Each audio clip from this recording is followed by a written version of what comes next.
Қайырлы күн, құрметті әріптестер. Педагогика бойынша тест сұрақтарын талдауды бастаймыз. Құрметті әріптестер, сұраққа назар аударайық. Оқушылардың алғашқы жауабын алу үшін және олардың жауабын түзетуге сұрақтың түрі деп келеді.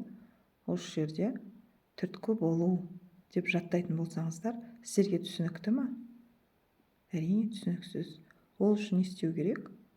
Ол үшін, яғни сұрақтың түрлерін біліп алуымыз керек. Сонымен сұрақтардың жалпы екі түрі бар екен. Олар төмен сұрақтар деп аталады, жоғары деңгейлі сұрақтар деп аталады. Төмен деңгейлі сұрақтар деген қандай сұрақтар? Олар жабық сұрақтар, ашық сұрақ емес. Жабық сұрақтар, қысқа жауап. Оларды дұрыс емес сұрақтар деп атаймыз. Яғни бұл неге бағытталған? Жаттап алуға бағытталған сұрақтар. Ал енді жоғары деңгейлі сұрақтар қандай болады? Олар кеңейтуге, бағалауға, талдауға бағытталған сұрақтар болып есептеледі. Енді жалпы сұрақтар қоюдың үш түрі бар. Олар түрткі болу, сынақтан өту және басқаға бағыттау сұрақтары. Яғни түрткі болу сұрағы қандай болады? Ол не үшін қажет? Бұл біріншіден жауап алу үшін. Екінші, оқушының жауабын түзетуге көмектесу үшін. Үшінші, өткен материалдарға оралу, толық жауап беруге итермелеу. Міне осы түрткі болу сұрақтары. Ал сынақтан өту не үшін қажет? Бұл қандай сұрақтар? Бұлар толық жауап беруге бағытталған және өз ойларын анық білдіруге, дамытуға және тапсырманы орындау барысында оқушыға бағдар беру үшін. Мысалы, кез келген бір ереже, бір сұрақтар беретін болсаңыз, яғни ол тек қана ережені айтып қана қойса, онда толық болмайды.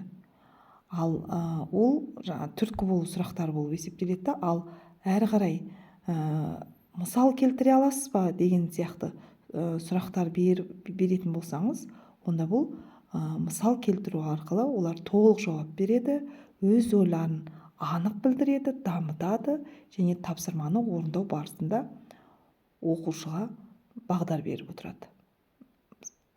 Міне осы сынақтан өту сұрақтары болып есептеледі. Ал енді басқаға бағыттау сұрағы қандай болады? Мысалы, оқушы сұрақ қойған кезде толық жауап бере алмай жатса, немесе осы жауап берген сұрағын толықтыру немесе дұрыс-бұрыстығын анықтау мақсатында және басқа оқушыларға мысалы, көмектесе алатындар бар ма деген сияқты сұрақтар қоятын болсаңыз, онда сұрақты басқа оқушыға бағыттау болып есептеледі. Оқушылардың білім алуын қолдау үшін пайдаланатын басқаға бағыттау сұрақ қоюға мысалы деп сіздерге варианттар беріледі.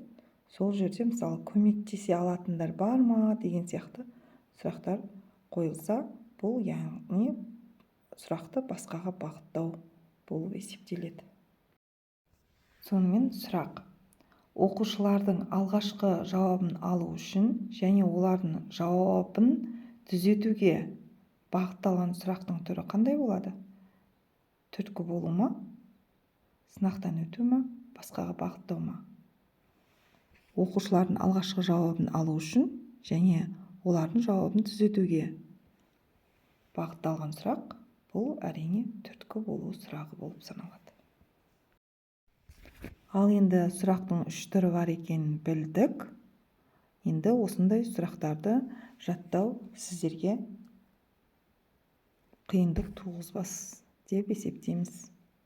Мысалы, сұрақты қарапайым етіп қою, өткен материалдарға оралу, ой салу, дұрысын қабылдау және толығырақ жауап беруге итермелеу. Сұрақ түрі қандай деген кезде варианттар келеді. Сол жерде түрткі болу екенін тез таба аласыздар. Екінші, оқушылардың білімін оны қолдау үшін пайдаланатын сынақтан өткізуге қойылатын сұрақтардың түрі қандай болады?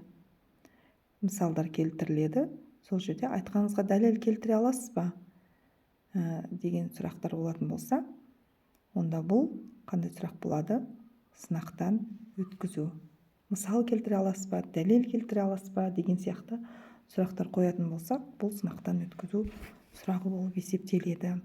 Жаңа сіздерге айтып өттім, төмен дәрежелі сұрақтар және жоғары дәрежелі сұрақтар деген болады дедік. Енді соны еске түсірейік. Жабық сұрақтардың балама атауы қандай болады деген сұрақ келген кезде, яғни бірден төмен деңгейлі екенін білуге болады. Келесі, өткен материалдарға оралу, ой салу, дұрысын қабылдау, толық жауап беруге итермелеу мақсатын көздейтін қарапайым сұрақ ол қандай сұрақ? Ол түрткі болу. Оқушыларға анағұрлым толық жауап беруге, өз ойларын анық білдіруге, өз идеяларын дамытуға көмектесетін сұрақтың түрі қандай? Ол әрине сынақтан өткізу. Анағұрлым толық дейді, яғни ережеден бөлек дәлел келтіріп, мысал келтіріп айтып жататын болса, онда бұл сынақтан өткізу сұрағы болып есептеледі. Бір тақырыптың өзінен, яғни сұрақтар түрленіп келе береді. Ол үшін нақты нені жаттау керек екенін біліп алсаңыздар болғаны. Яғни сұрақтың түрлері төмен және жоғары болатын, және сұрақ қоюдың 3 түрін біліп алсаңыздар, сіздер кез келген түрленіп келген сұрақтарға жауап бере аласыздар. Ал сонымен бүгінгі видео сіздерге пайдалы болса, онда келесі видеоны жіберіп алмас үшін дайындығыңызды жалғастыратын болсаңыз, қоңыраушаны басып өтсеңіз болады.